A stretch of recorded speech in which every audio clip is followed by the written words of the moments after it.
Gloire à Dieu. Bonsoir, bonsoir frères et sœurs.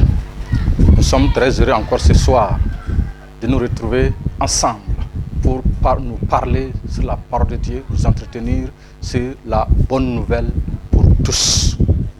Oui, ce soir frères et sœurs, nous voulons parler de la grâce de Dieu. La grâce de Dieu pour le salut de l'humanité. Oui, la grâce de Dieu. Dieu est un Dieu qui a manifesté sa grâce. Oui, il a manifesté sa grâce à l'égard de tous les hommes. Parce que Dieu est un Dieu d'amour. Celui qui a créé les cieux et la terre, il est un Dieu d'amour. Il est un Dieu de compassion. Il est un Dieu de miséricorde. C'est pourquoi, frère, dans la parole de Dieu, plusieurs passages nous montrent que les hommes, Dieu les aime. Oui, Dieu aime les hommes. La Bible dit dans Romains 3, verset 23, qui est dit ici que tous ont péché. Ils sont privés de la gloire de Dieu. Oui, les hommes ont péché. Depuis Adam et Ève, et jusqu'à aujourd'hui, les hommes pêchent. Et frères et sœurs, ces péchés conduisent les hommes alors à être éloignés de Dieu. Ils ne peuvent pas voir la gloire de Dieu. Ils ne peuvent pas rentrer vraiment dans la vie éternelle.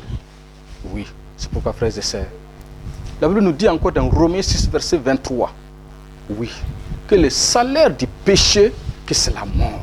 Mais le don gratuit de Dieu, c'est la vie éternelle. Oui, la vie éternelle est un don de Dieu. C'est ça qui est la grâce de Dieu. Et cette vie éternelle-là, elle est envoyée par le Seigneur Jésus-Christ sur la terre. Et c'est ce qu'on appelle la grâce de Dieu. Et cette grâce, elle ne fait exception de personne. Cette grâce, elle est venue pour tout le monde parce que Dieu ne fait exception de personne. Frères et sœurs, la Bible dit que nous sommes sauvés par la grâce.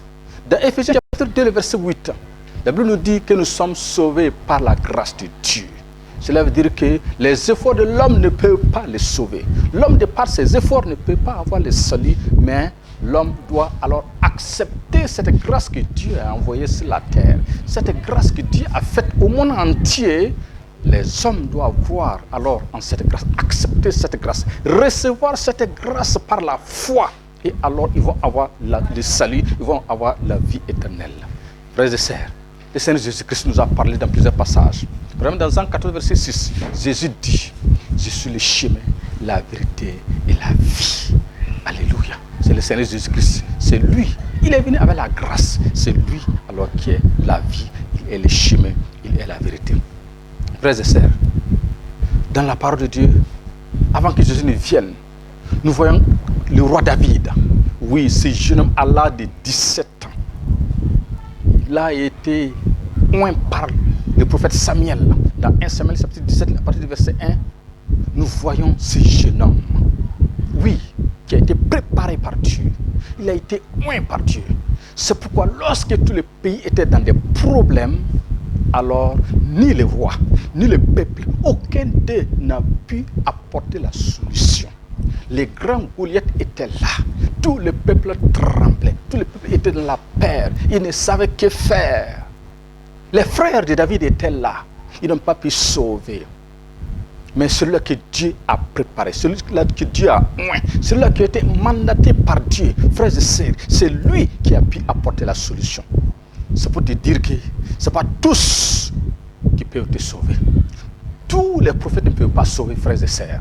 Non, la grâce de Dieu a été envoyée par quelqu'un qui s'appelle Jésus-Christ. Oui, dans le cas de David, c'est lui seul, parmi ses frères, qui a pu avoir la victoire sur le grand Goliath. Le roi n'a pas pu, les frères de David n'ont pas pu. Pourquoi? Parce que c'est David, lui qui a été oint par Dieu, lui qui a été mandaté par Dieu. C'est lui seul, frères et sœurs, qui a pu terrasser le grand Goliath et il a donné la victoire au roi et aussi à tout ce peuple.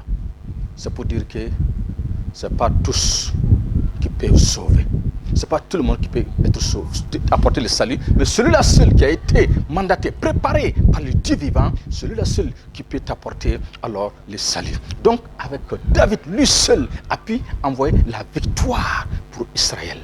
Oui, frères et sœurs, gloire à Dieu. Oui, par David, Israël a eu la victoire. Dieu a aussi parlé à Noé. Dieu dit à Noé, Noé, il faut construire une arche. Et cette arche, quand tu vas la construire, alors toi, ta famille et tous les animaux, tu vas les prendre, mâles et femelles, tu vas les mettre dans l'arche. Oui. Et moi, je vais faire descendre la pluie sur toute la terre. Et toute cette race humaine qui est devenue méchante par leurs péchés, par leurs iniquités, je vais les détruire tous. Mais quand Noé disait cela aux gens, les gens se moquaient de lui. Ils disent que, oh Noé, depuis que nous sommes là, il n'y a pas eu de pluie qui vient du ciel. En sortant, effectivement, il n'y a jamais eu de pluie. Il a continué à annoncer, à avertir les gens. Mais les gens se moquaient de lui. Jusqu'à ce que ce jour, j'y est arrivé. Noé est rentré avec toute sa famille, avec tous ses animaux. Oui. Et Dieu a fermé l'arche. Dès que la pluie a commencé, les hommes ont commencé maintenant à vouloir aller vers lui. C'est trop tard. Ils n'ont pas pu être sauvés. Dieu est passé par Noé, l'arche de Noé, pour pouvoir sauver l'humanité.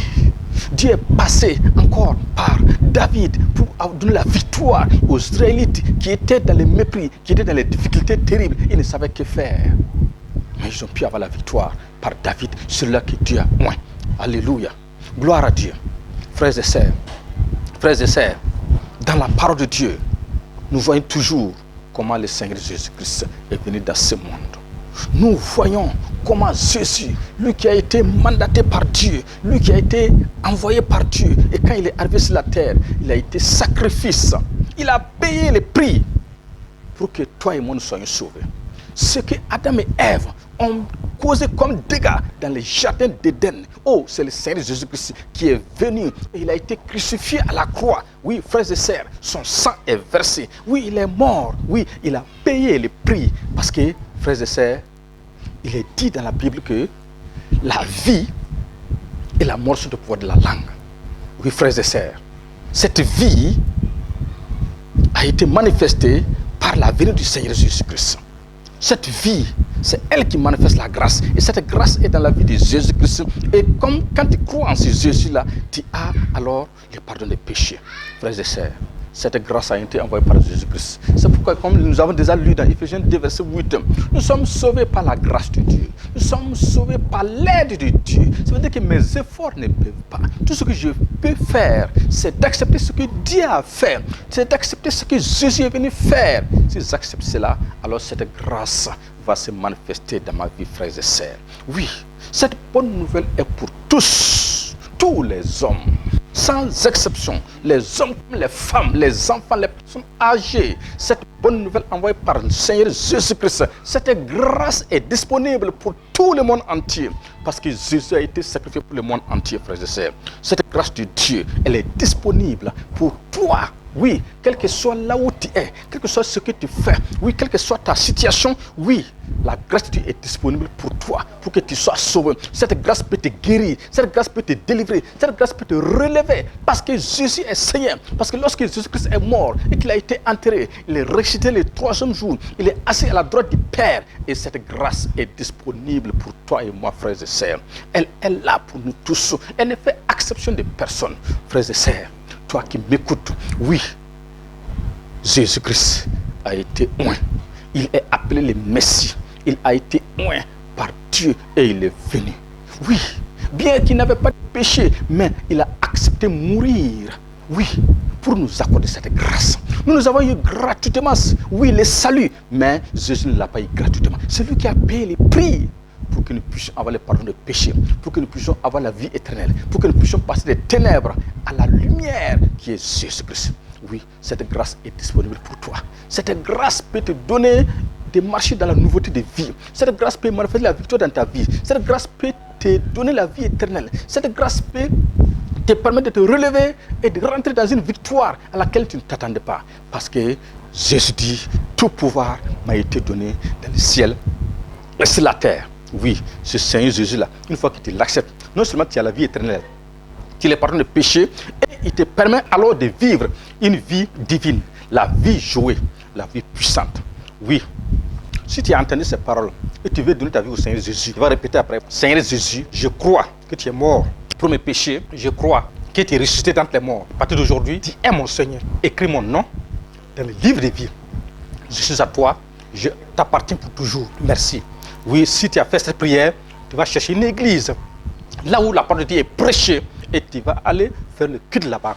Jésus-Christ t'aime et il est prêt pour alors te faire de bonnes choses dans ta vie, car il dit, car je connais les projets que j'ai formés sur vous, projets de paix et non de malheur, afin de vous donner un avenir et de l'espérance.